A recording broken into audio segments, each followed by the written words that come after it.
So, why don't we watch a Christmas movie? Yeah, we could do that. I mean, we just watched Violent Night, which, although it's a Christmas movie, it's not really like it's not a warm, fuzzy, family, make you feel Christmassy kind of Christmas movie. So, yeah, it makes sense. All right. Well, have you seen The Man Who Invented Christmas? I have. Oh, yeah. It's really what about good. Miracle on 34th Street? I've seen both versions of that, actually, unfortunately. The Clauses? The Clauses. Klaus? Klaus, yeah. Klaus. Yeah, I've seen Klaus. Bad Santa? No, but that's not really, like that's not the warm, fuzzy. But you've seen everything else, so we're going to watch Bad Santa. Son of a bitch.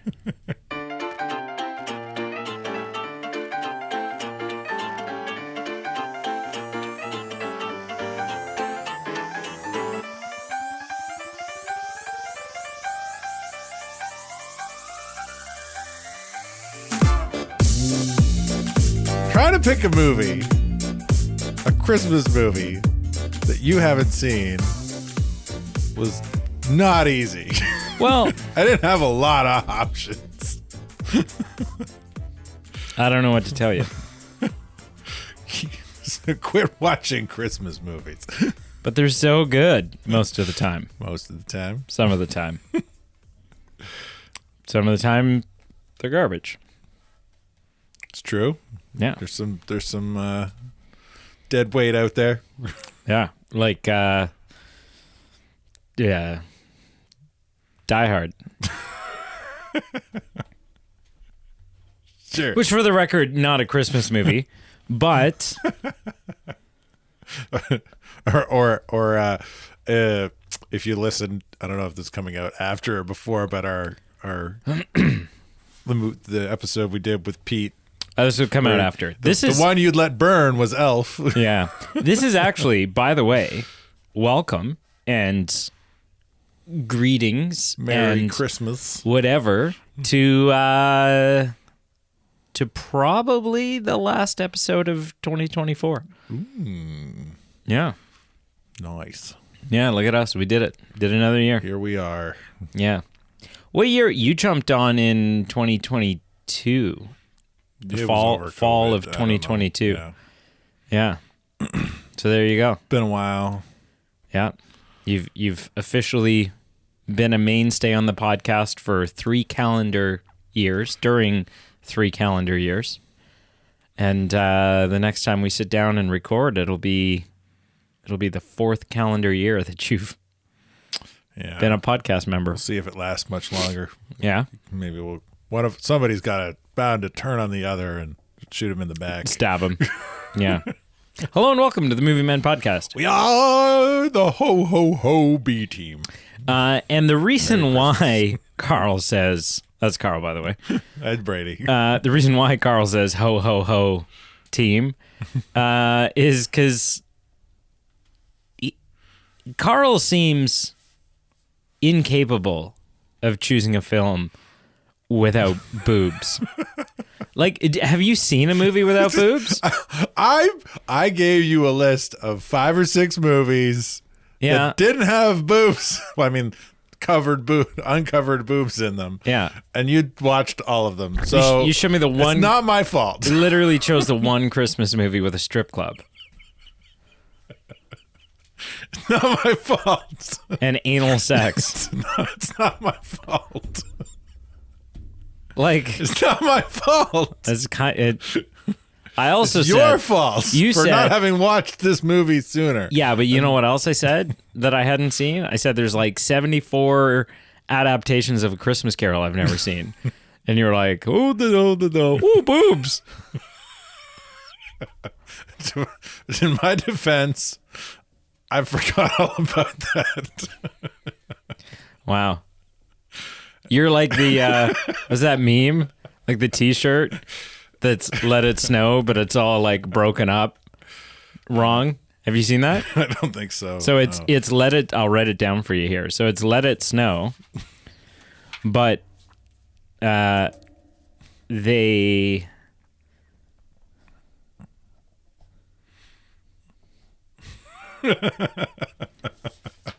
So it's let it snow.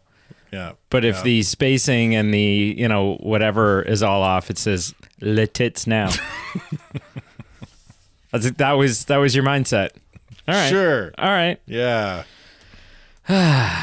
So welcome to the last episode of the year, probably. Maybe. Likely. We are going to watch another movie here in about an hour. Yeah, but that'll come out in the new year. But Pete and I might have one more new release up our sleeves before.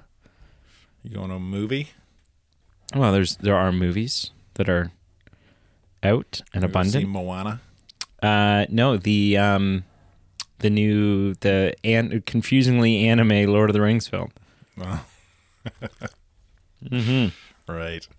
So if you're new to the show, the way this works, not all of our episodes, but the way that sort of the series that Carl and I primarily do, is our friendship for years and years was built on many things, but one of the things that it felt like it was primarily built on was one of us saying to the other one, oh, "You haven't seen this movie?"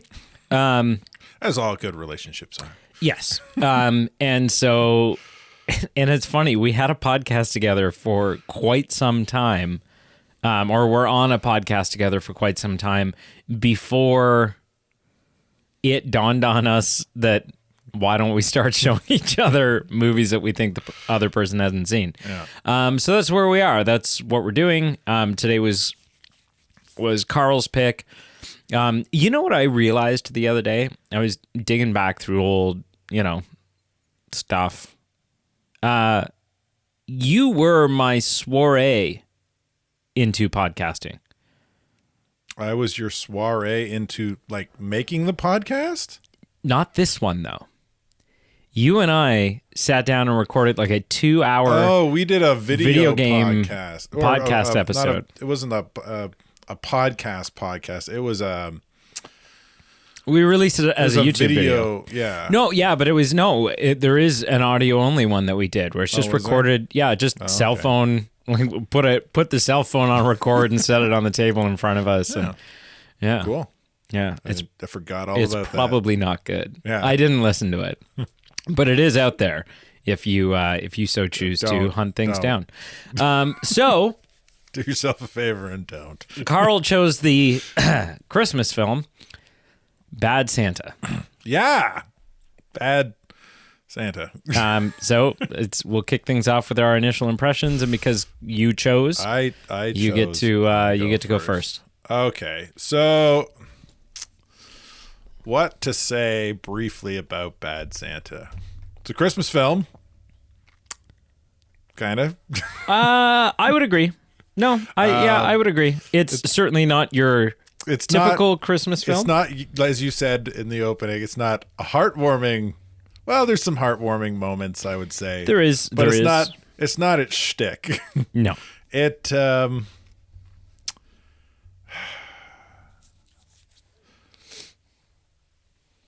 Is the film okay? Here it is. This is my initial impression. The film makes you not feel great, but also feel great at sometimes. That's my impression. Okay. And it does it in funny ways. There, I'm done. Sure. That felt like the equivalent of me saying, "You wanted short initial impressions." The film starts. It finishes. There's people in it. There are credits. All right, wise ass. What's your initial impression?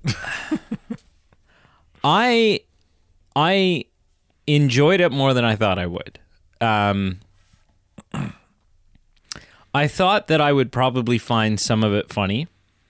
I thought that I would probably find some of it unnecessarily, excessively vulgar and just kind of like over the top for the sake of over the top. Right. I actually I can't think of an instance where I did end up feeling that way. So in that sense, I enjoyed it more than I thought I would. It's better than I thought it would be in the sense that, like, sometimes these types of comedies are like, well, yeah, but there's no real story going on here, right? Like, it's funny and it's dick jokes and it's, you know, whatever else, but but there's no full thought out, properly fleshed out story arc. There's a small one with the main character, but I'd say there's quite a story arc here, and he goes on, like, you have a film where the there's a lot of character growth. actually has growth, and, you know, and whatever else. So I certainly don't think, you know, this. I might recommend. There might be a few people that I would recommend this film to had they not seen it. It's not. You know, it's not going to make it into the have to watch it every year at Christmas. Oh, definitely not. And that's not necessarily a comment on how much I liked it. It's more just a comment or how bad it is. Yeah. It's just kind of a comment on, like, you know, it's not a warm, fuzzy. Yeah, you don't got to watch it every Christmas. It doesn't give you the Christmas feels. It's not Home Alone. Yeah, and that's a big part of it, right? It's very clearly a Christmas movie, but doesn't feel like a Christmas. It doesn't give you the Christmas feeling. Yeah. Which we've talked about before. At Christmas time, you have so limited. Like, there's such a premium on movie slots. Brianne and I were trying to figure that out. If you're watching one movie a week, you've got 4 to 6 weeks. To watch Christmas movies. Yeah, exactly. We were trying to figure that out the other day. We were picking a movie to watch. We're like, well, we want to watch a Christmas movie, and then the question became, okay, do we want to watch like a Christmassy movie, or do we want to, or like, how many nights do we have left, and do we need to use tonight to fill one of those quintessential Christmas movie slots, or do we go on Netflix and find something Christmassy that we've never seen before? And you know, Netflix is full of those campy, crappy Hallmark films. Yes, I have one to talk about at the end of this episode. Okay, sounds good. But yeah, I would say this is sort of my initial impression. Yeah, cool. Yeah. All right. Well, let's dive into it.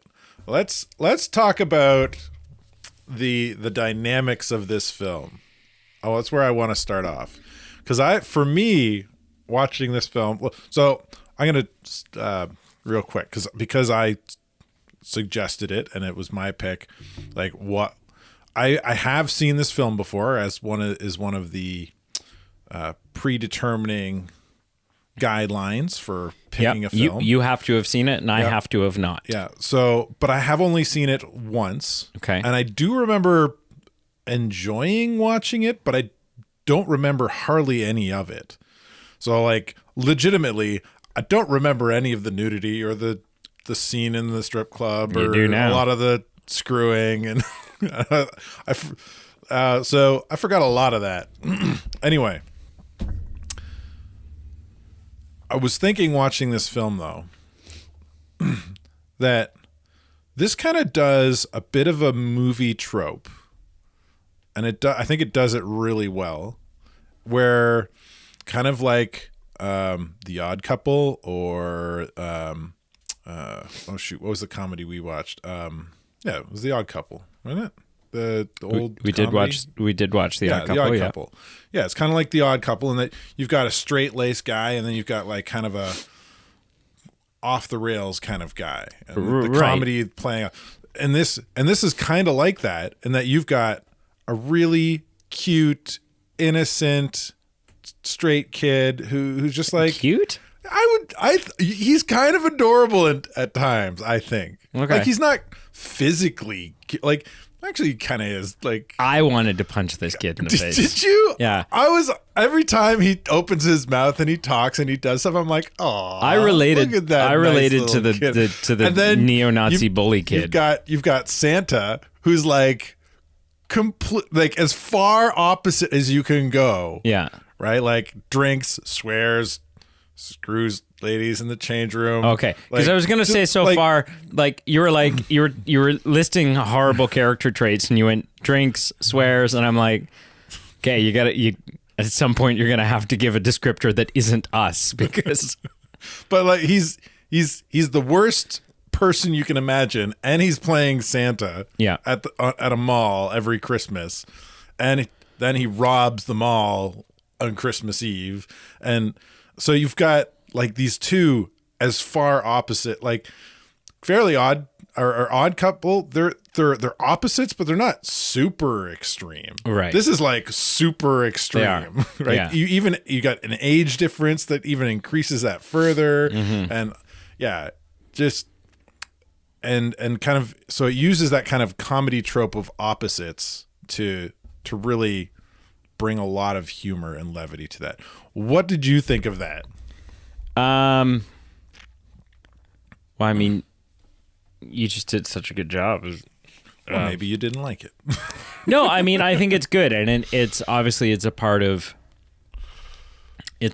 what makes the film work. And I mean, yeah, it sort of ties into one of the notes I have written down here, which is Billy Bob Thornton, who is not only one of the most typecast actors in all of Hollywood. Sure. So much so you that want an like, angry dude, he's You want a he's on dick? he's on the short list. you want an alcoholic dick, he's your guy, Yeah. right? This the Bad News Bears remake, that right, like the list goes on. But he gives a really good performance in this. Like it, and it's something that you could easily watch and just overlook because you're not really typically looking at a film like this going, oh, but how are the performances? It would have been really easy for this to just feel kind of stupid.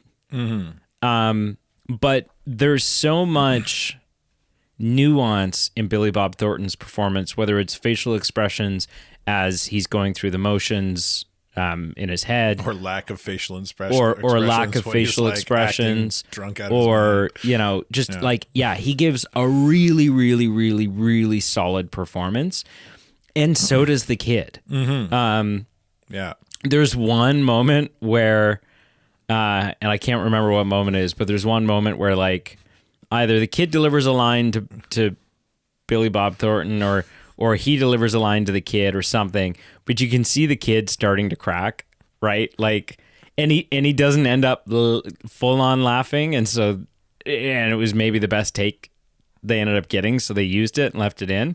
But like, that kid really holds his own in this film. Yeah. Well, just moments where he's like, he's kind of doing his straight lace thing where he's asking a question and then Santa responds, and then he's like, yeah, but what about the reindeer? Yeah.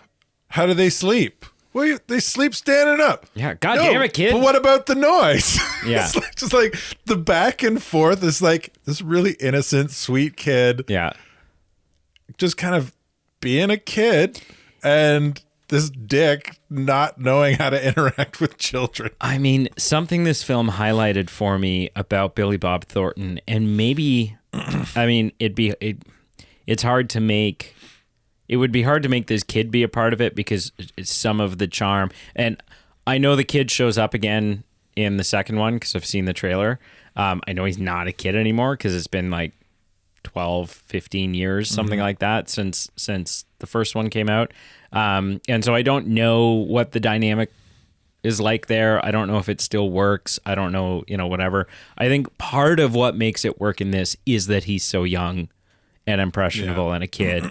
I think you try to age up that character and keep him, but you age up the character, but you don't change the character, and it just starts coming across as stupid, right? Yeah. Like as opposed to. I'm pretty sure I've seen the second one, but again, I don't remember hardly any of it. But this film highlighted something for me, which is like, there are there was potentially a real missed opportunity in Billy Bob Thornton's career. Not that he's to play Santa. not that he's for real. No, not that he's no longer with us or done acting or anything like that. But is he's an older guy now. Mm-hmm. I really truly think, and I don't know if it would be as extreme as this. I mean, probably, or maybe somewhere between who he is in this and who he is in like Bad News Bears. But there are several actors out there who made a really successful run at taking one character, an extreme character, which I would say this is sort of an extreme characterization of, and then just taking that character and doing a number of films where that character is put into all sorts of different situations. A great example of this obviously would be him becoming the Easter Bunny. Well, I mean, yeah, you could do that. He jokes about But it. obviously a good example of that is Jim Varney's character Ernest P. Worrell. Okay. And the Ernest films. Right. And it was like, we've got this great character. We can just put him in different situations and see this character play off of those situations. Another example is not one character, it's a whole family, and they kept changing the cast every single movie. But the Griswolds in the vacation films, right? It's like we've got, obviously it primarily focused around Clark Griswold, but you did have his wife played by Beverly D'Angelo, and the kids, Audrey and Rusty. I think I would sign up for, and again, I think it's too late to do it now, but like 15, 20 years ago, I think I would sign up for this character, this guy, just being Billy Bob Thornton's character. A safe-cracking drunk that being thrown in different has situations. To do all sorts of, take this guy and all of a sudden he's no longer a mall Santa Claus. He's found himself teaching summer school. Right? Or he's, whatever it is. And I'm like, and you just kind of, there's so much comedy there. I think you'd be like, I think you understand that you gave a bad example of him teaching summer school. Like, because there's no way this guy's ever going to end up teaching summer school in any scenario. I mean, have you seen the 1980s movie Summer School with, what's his face? But that would be the gimmick. There's no way this guy's right a mall Santa Claus. Yeah, right. That's part of the conceit. My point would be a kind of devil's advocate point more, because I'm not completely disagreeing with the concept. I like it's fun, but the devil's advocate would be it works here because he's such a horrible person playing such a beloved figure. Right. Would it work if he's a teacher or the janitor or the groundskeeper at a summer camp or right? I don't know. A janitor. Yeah, maybe not as much. Yeah, you'd have to pick your. Right. It works extremely well here because it's so shocking to see this horrible person being a Santa. But who he is in Bad News Bears is just a slightly less R-rated version of this, and it works. And he's just the coach of a minor league baseball team. Right? So I don't know. Right? I don't know I don't know if it would work. Maybe it would work, but this would end up being the best one. Yeah. Right? Because of the dynamic that is there. But yeah. Yeah. Interesting. Yeah. Is there anything you didn't like? You got notes. What so Bernie Mac, who the hell eats an orange like that? It's a bit of a weird way to eat an orange. Well, he sucks the juice out of it. That's what you're gonna nitpick on? Well, he sucks the juice out of it. Like he takes the orange wedge. I mean, slice. I've eaten some oranges in some pretty weird ways. Like, have you ever no eaten all the skin off the orange wedge and then eaten the The What do you mean like the like white the white stuff? skin? Yeah, you like kind of peel it off or eat it off, and then you're just left with like the juice on the spine of the orange wedge, and then you put it in your mouth. No, I just eat an orange. What do you mean? I don't know. This isn't something I disliked, but it was something I wrote down.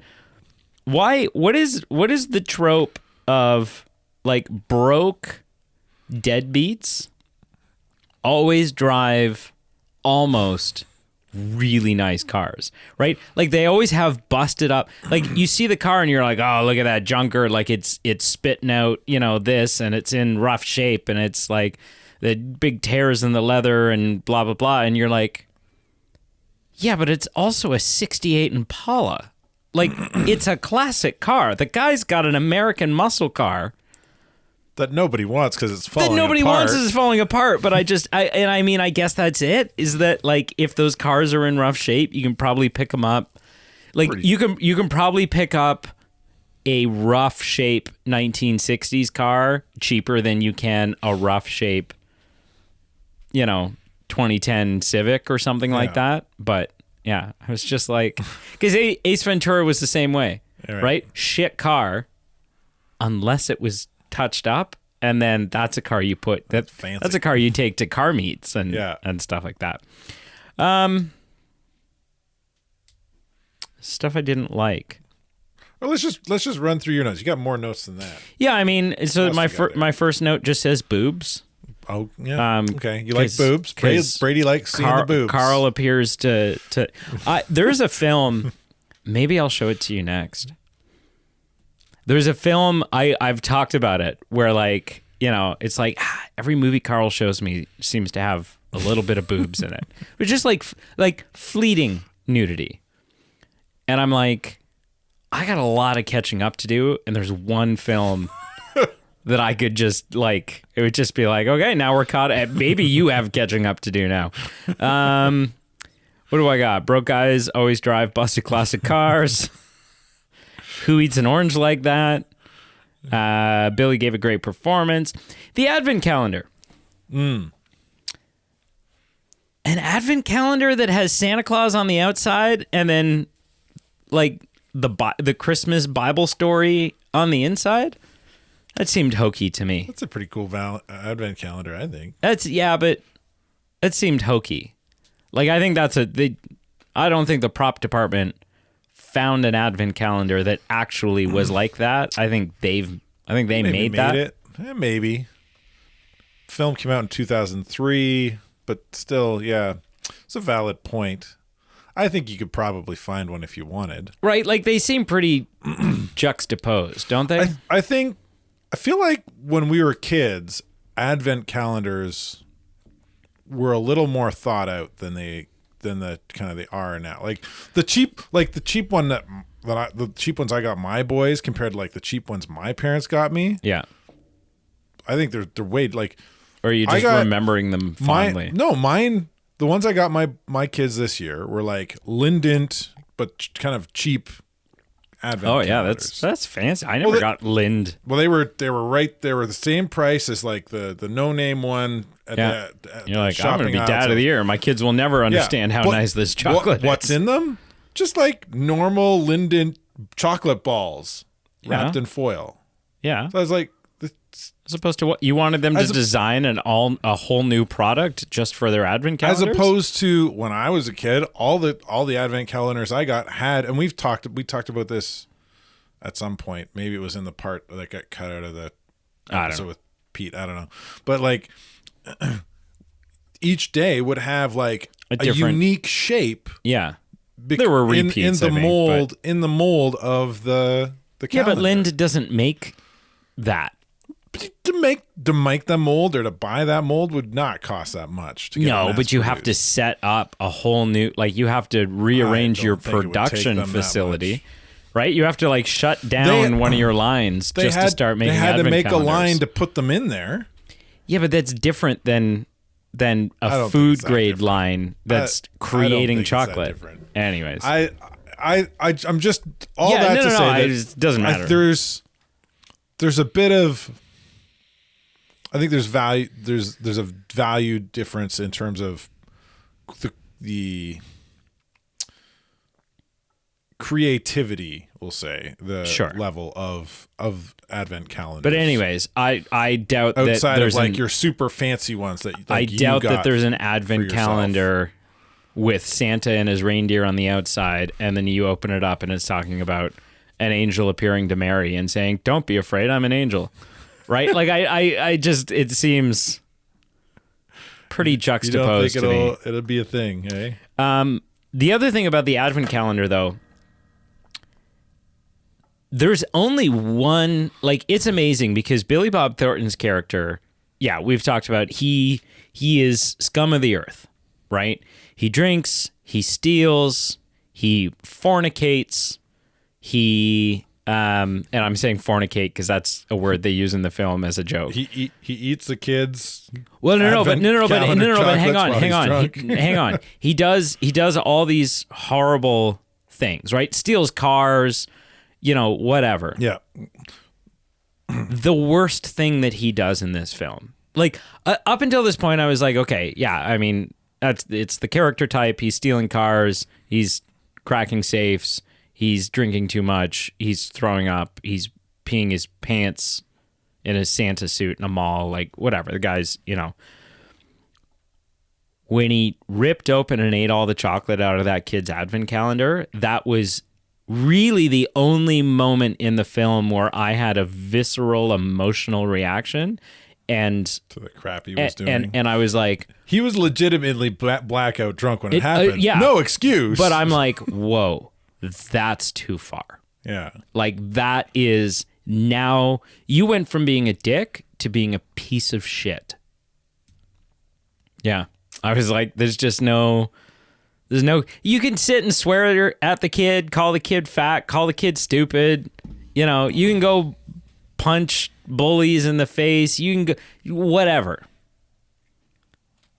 You ate the kid's advent calendar. You ruined, well, not just chocolate. You ruined the fun of the advent calendar. You ruined the magic that is getting to open a new chocolate each day. And it was so well established how excited and into the advent calendar. Yeah, big deal for him. And it was just gone. Yeah, heartbreaking. Which they quickly show he wakes up. And this is kind of where you start to see the character's growth come into play. Yeah. He wakes up from his drunken stupor and sees what he did, and he's immediately regretful. Yeah.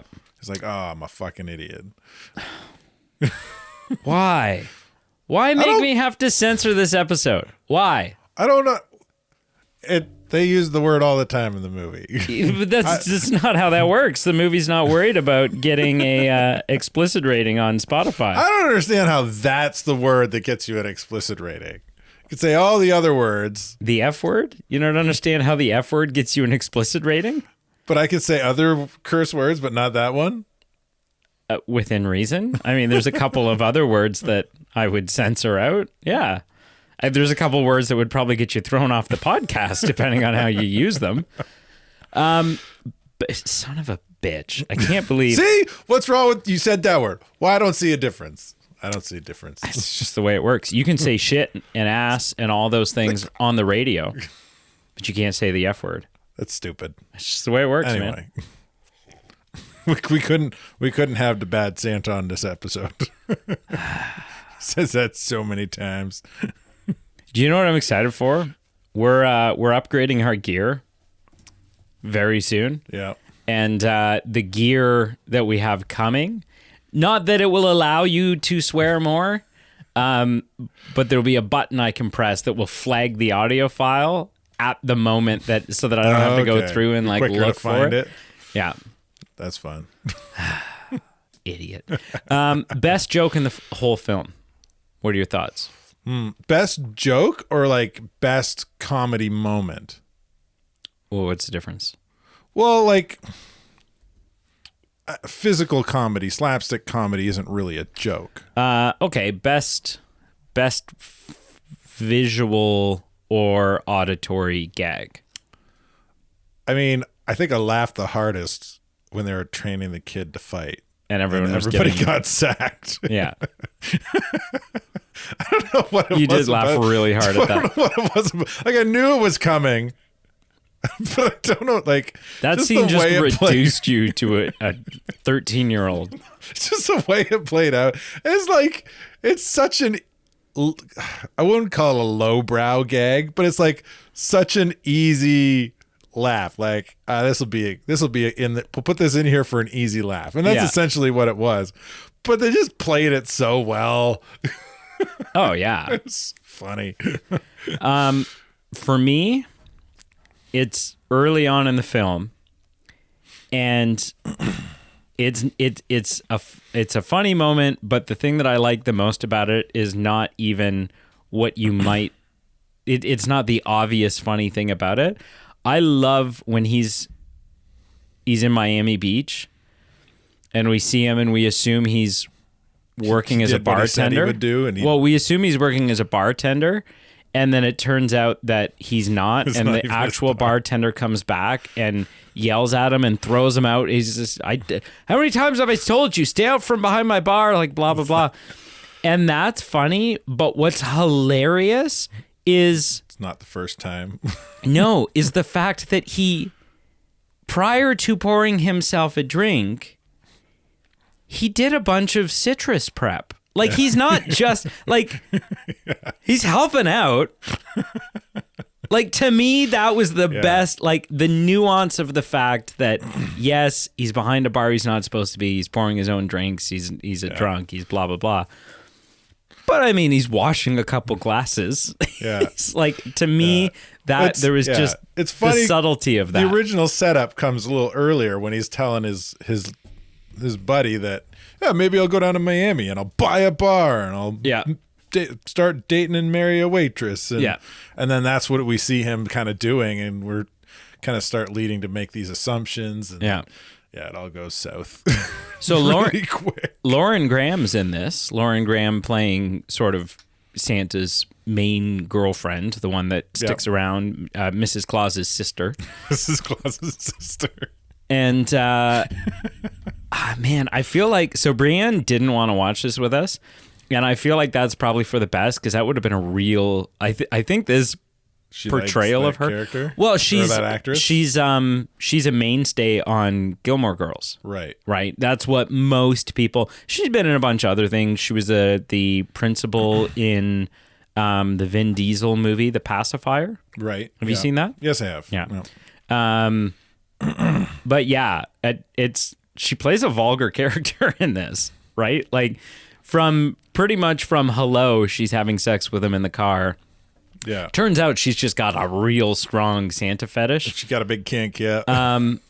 But she is actually, like, despite her being a character who's probably making some poor decisions for herself. Yeah.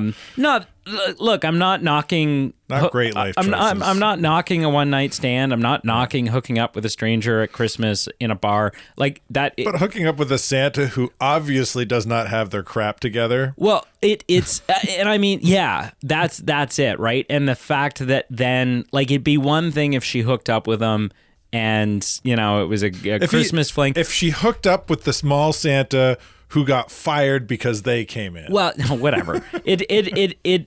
If they hooked up in the car and then went their separate ways, but she, like, gets invested in this guy, and it's like, oh, there are better options. What are you doing? There are lots of other mall Santas. Despite all of that, she's a pretty she's a good person. She's kind of what ends up grounding him a little bit. I mean, the kid grounds him as well, for sure. The kid is ultimately the catalyst that changes him. He's the bigger catalyst for sure. Yeah. But she kind of she exists sort of as a constant in his life, and yeah, it just seems to sort of be a good influence on him. Mm-hmm. So I like her character. I don't think she's in the second one, which is a little disappointing.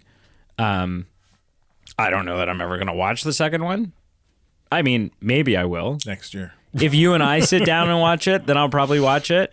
I'm not a big sit and watch movies by myself guy, and Right.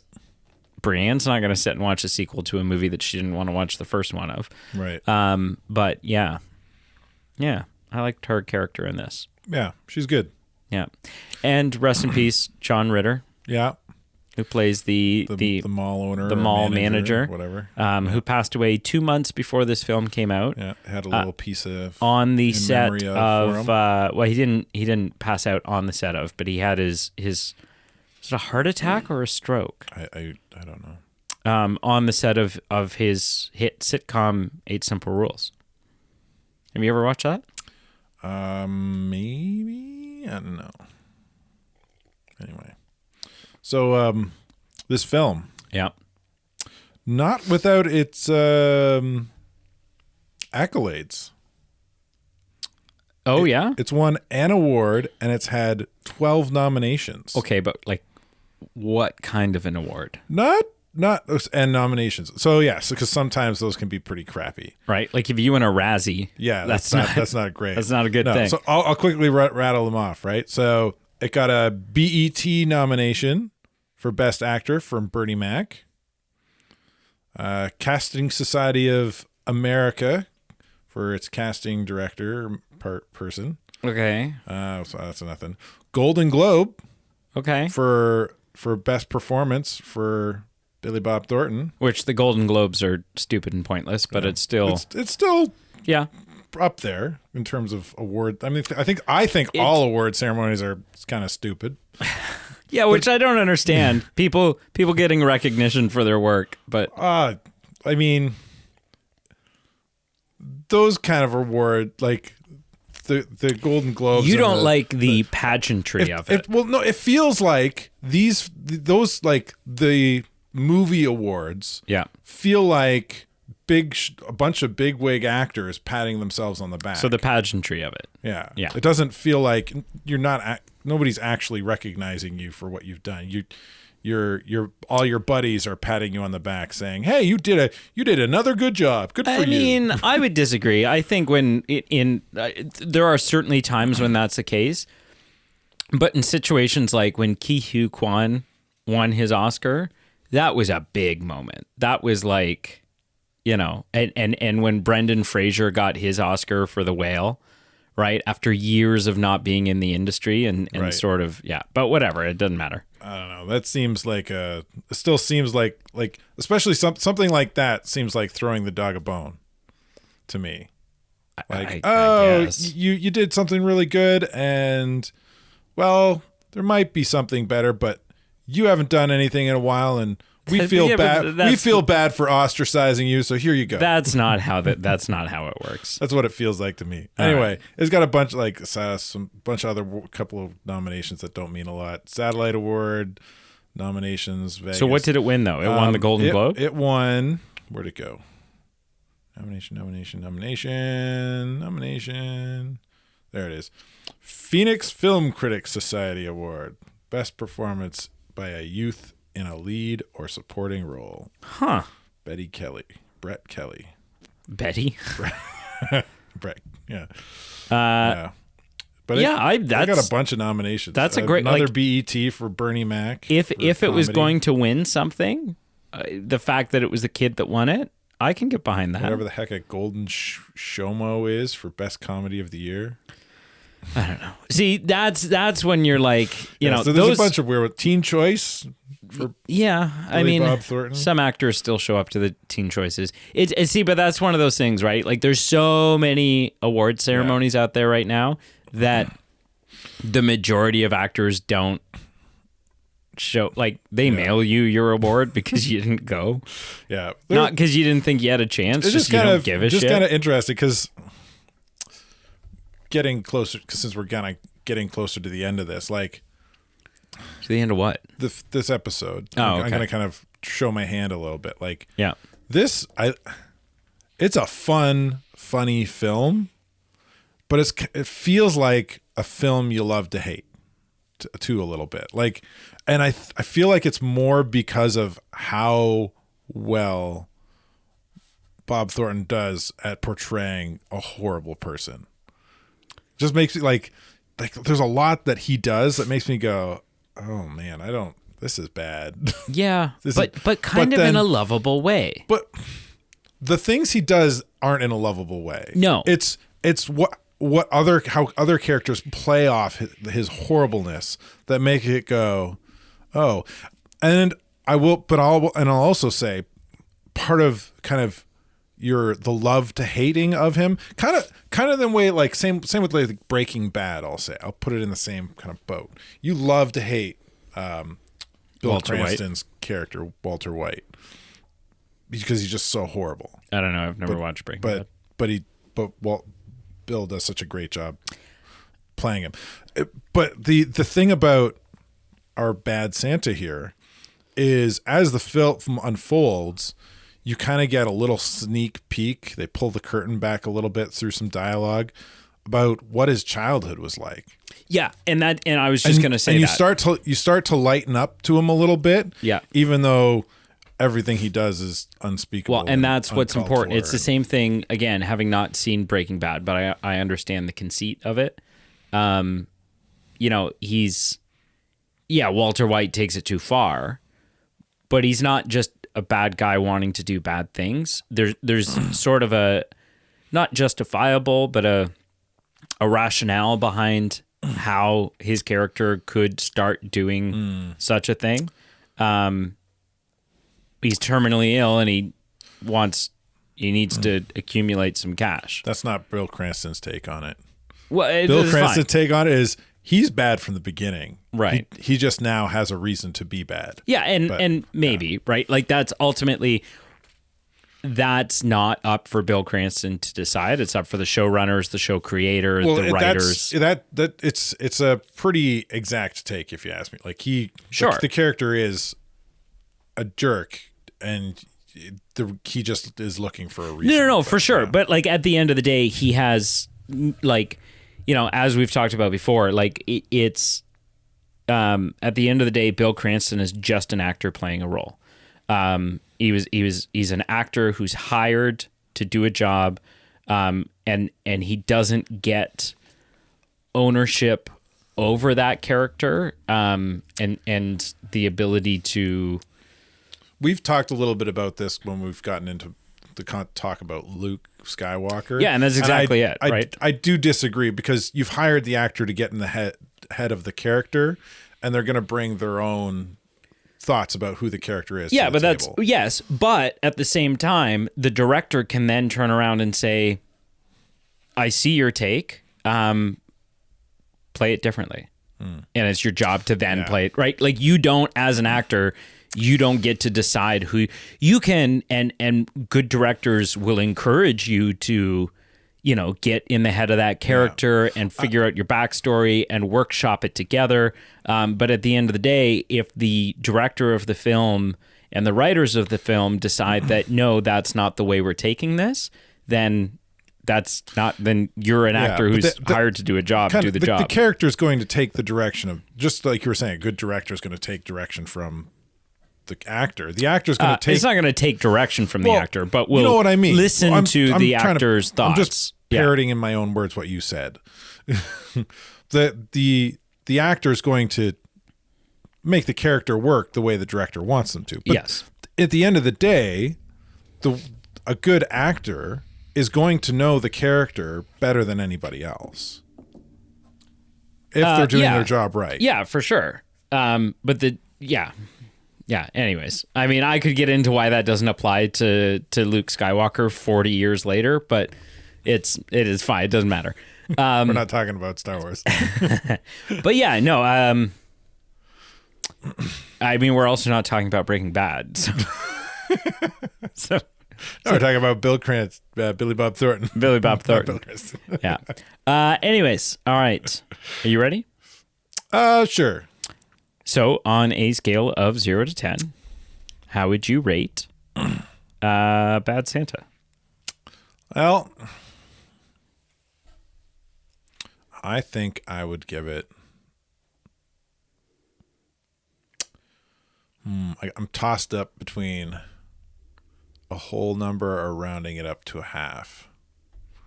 You rarely, you almost never round it up. Do I never? You've done it. Like far less often than I have. I'm thrown between 7 and 7.5. I'd never give 0.5s. You do sometimes, but rarely. Let's give it a 0.5 then. 7.5. I'm in the Christmas spirit. I'm be generous and give it a 0.5. All right. Which bumps your score from a 7.2 up to a 7.3. Ooh, it moved. Yeah. What say you, sir, about Bad Santa? I'm going to give it a 6.5. I think it's good, but which doesn't change your score. No. It's good, but it's certainly not for everyone, and no film is, but especially this one, right? Like it's got a real niche. Yeah, if you like kind of the idea of slapstick comedy meets kind of, if you like vulgar comedy, if you like vulgarness, if you like the movie Knocked Up and the Hangover movies, yeah, and stuff like that, some black comedies, then this might be for you. Yeah. It's definitely a lot edgier than just a straight slapstick comedy. And I don't mean black comedy because there's black people in it. Black comedy is a genre. Someone's going to listen to that and Bernie go... Mac did get BET for best comedy. Someone's going to listen to that and go, what? No.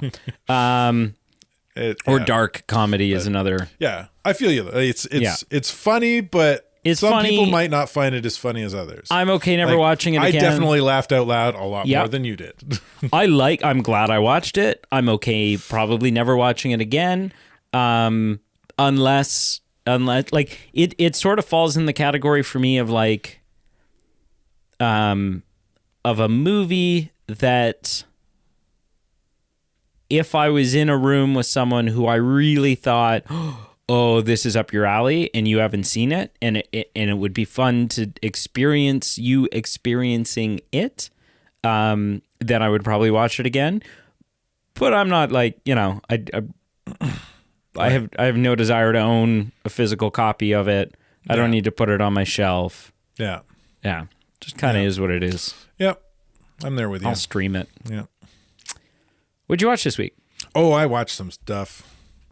Watched One Piece. Still on Cake Island? No! We have left Cake Island, and we are now in the land of Wano.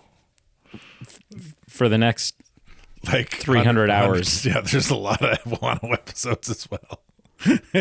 It's a lot. Oh my goodness. What a journey. What fun. I've been enjoying it. All right. Here's my list. Gosh. All right. Watched That Christmas. It's a new Netflix Christmas movie, animated. Got like a Santa, and Santa comes to...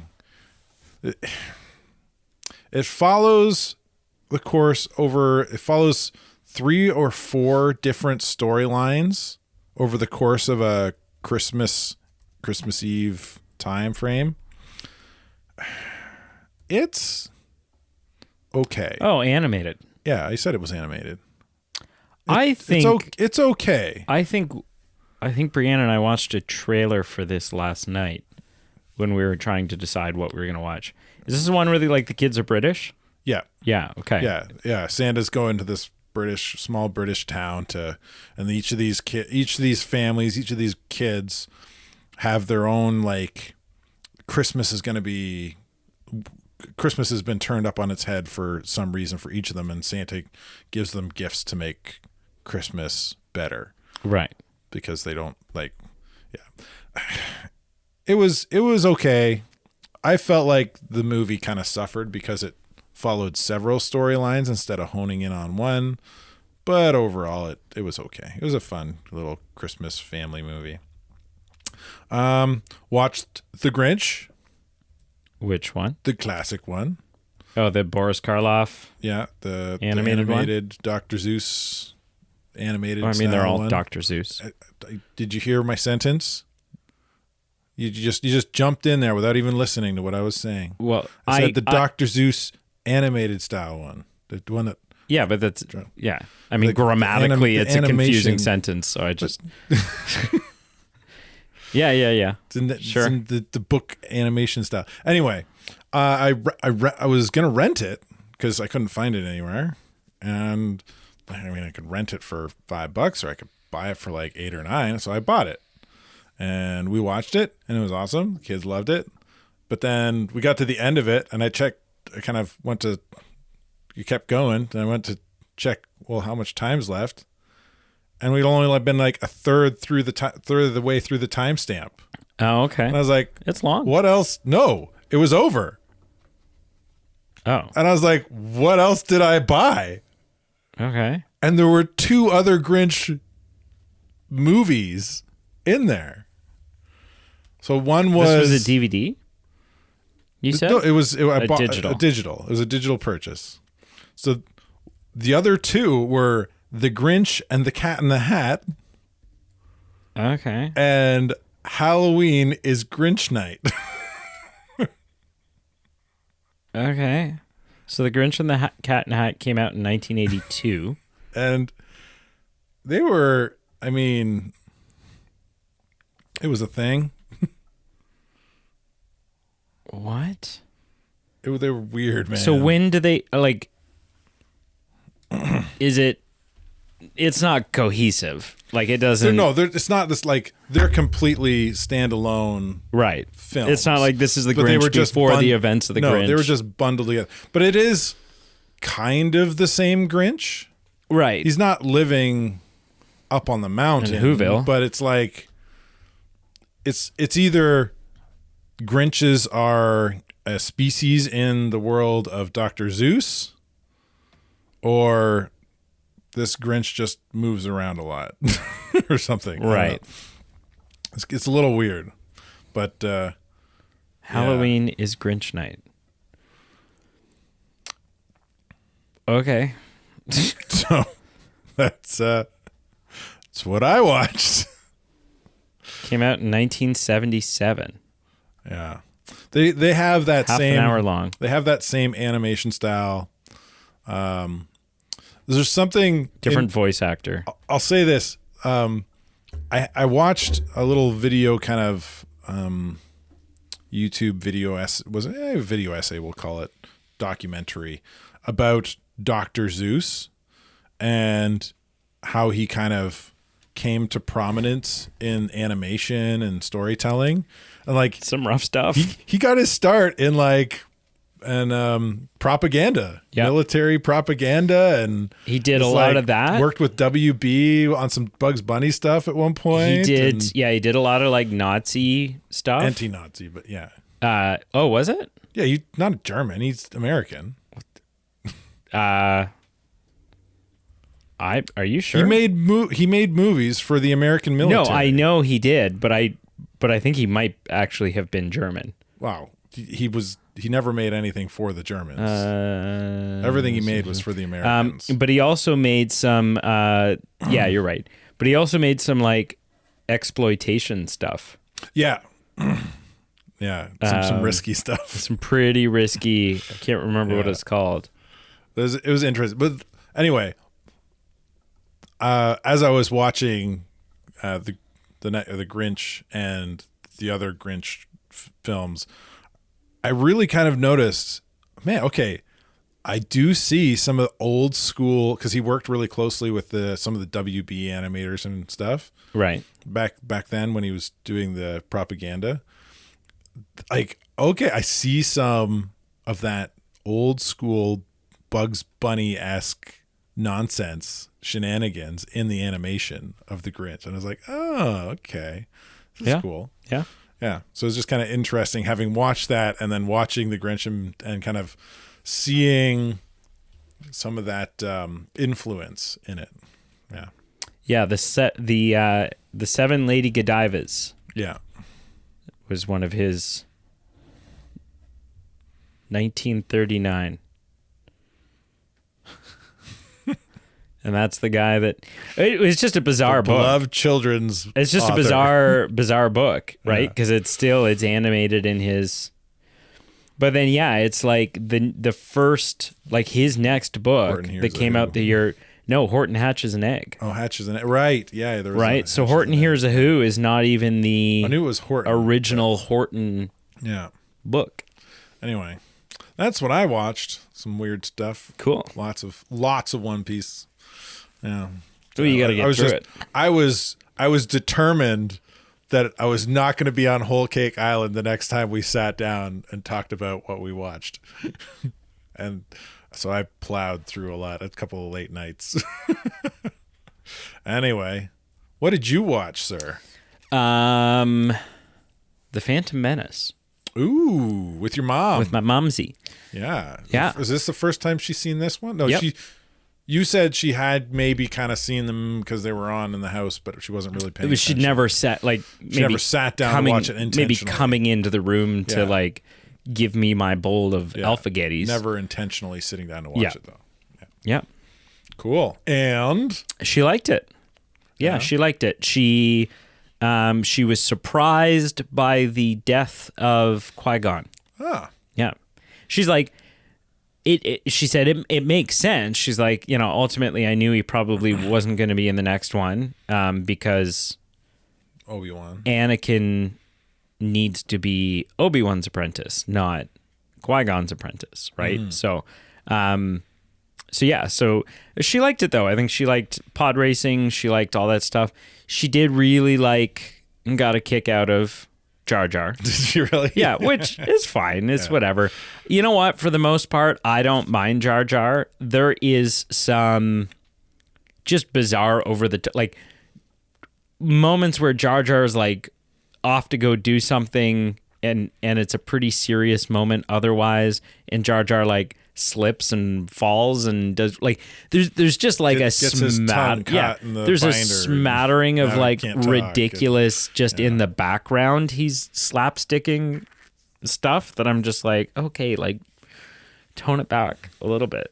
But no, I think she liked it, and she caught on. She understood enough that like when they go to make their emergency landing on Tatooine, she knew, okay, Tatooine, that's right. Where Luke's from, right? So yeah, it's fun. It's fun. Cool. Watched 2 Christmas movies. Well, one that takes place at Christmas was pretty heavily marketed as a Christmas movie in the trailer. Like the trailer starts off with that ding dong ding. It's the most wonderful. Right. And you're like, hey. But then you watch the movie and you're like, yeah, I mean, this clearly takes place at Christmas, but just like Die Hard. Not really a Christmas movie. Die Hard may even be more of a Christmas movie than this is. It was called Carry On. So it's that new Jason Bateman, Taron Egerton. Yeah. Highly recommend. Yeah? Very good. I've seen trailers for it, and I was just like, okay. Seems weird. I don't know if I'm into it. Yeah, I know it's good. Like, Very I don't good. know if a TSA agent is capable of doing the things that he's probably going to be doing. He's a TSA agent that... like former military or something? No, that just by the seat of his pants flunked out of police academy.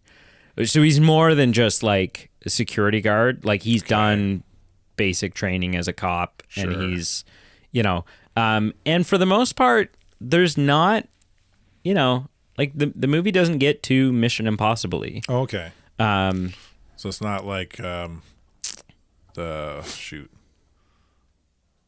what's the one that kind of made him famous?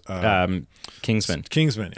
I keep seeing the symbol in my head, and I'm like, yeah, no. What this is this is very for the most part. For the most part, this is a very average Joe put in an impossible situation. Very good. The other one we watched last night, we're like, you know what? Let's just find a Christmas movie on Netflix that we don't know what it is, and we won't watch a trailer. We won't research it too much. We'll just watch it. We watched a movie last night called Meet Me Next Christmas. Okay. And it is a story about a woman who is trying to get tickets to a Pentatonix concert so that she can meet up with a guy that she met in an airport a year ago. Sounds horrible. There are better movies. It wasn't bad. It was Okay. it was entertaining. It's meant to be a comedy. It really wasn't that funny, but the jokes weren't overly obvious either. So it wasn't like there were moments where it was clear that was meant to be a joke, and then it just wasn't funny. There are some really funny moments. The one character that kind of steals every scene that they're in, but it was good. Yeah, I mean, I don't know if I would go as far as to recommend it. I'm not going to watch it anyway. But I wouldn't advise against it either. All right. I think is where I sort of land on that. Was there anything else? I don't Christmas know. movies Was there we're gonna anything watch. else? Christmas, blah blah blah. I feel like there was a Show? different You Christmas watched a movie. show? No. Still watching Only Murders in the Building. Okay. Not done that yet. You on Nope. season 3 or Season 4. season 4? Yeah, I we're haven't seen that season yet. 2 episodes into season 4. Interesting. So, and it's I thought season 3 ended pretty interesting. Like how they caught the killer ended really well. I thought that was fun. yeah. But yeah, it's honestly, it's the going into season 4, I think was the most like invested and interested. Like all of the seasons so far have taken a little bit for me to like, okay, let's get the back fire into this. stoked again and you know, wait till it kind of gets interesting and things start heating up. This one pretty much right off the bat, I was like, oh, okay. Right. Here we go. So, yeah. Thank you so much for listening. Thank you for sticking out 2024 with us. Another year in the books. Yeah. Yeah. You know what's crazy? Next, 2025 will be the 2025. 7th calendar year that the podcast has been going in. Wow. 7. That's impressive. It's wild. Yeah. Up in the 400s. Yeah. Look at us coming out of the basement to the second part of the basement. What? I don't know. Make sure you check out our Facebook, Instagram, and Twitter, all listed down below. We have a Patreon page for less than the cost of a bottle of whiskey a month. Far less. For Okay. like a buck and change. The cheapest bottle, like those little small bottles. Yeah, even the airport The little. airplane-sized ones. For less than the cost of that a month, you can support the show, get some fun perks in return, just keep the lights on, help us continue to upgrade gear, improve the show, make it a better listening experience for you. And we have merch. It's after Christmas now, so you've missed the Right. But next Christmas, you know, Yeah. Start planning ahead. Some Yeah. gift Get ideas. your gifts in early. yeah. And even if you're like, well, I don't know anyone else who listens to the show, so I don't have anyone that I can buy it for, send them the link. Say, hey, Or send it to yourself and then put it in and your then closet. Just buy it yourself. Be an adult. Forget you bought it, and then Yeah. at Christmas, Don't rely on other people to do find this things box, for you. You're like, what the heck is this? Oh yeah, I bought this. Happy Christmas, me. Oh God. And Carl was telling me just before we started recording that his New Year's resolution is to bring forth more films that someone has heard of. It's not a promise. No, just a resolution. Yeah. I mean, which means it's almost certain to fail.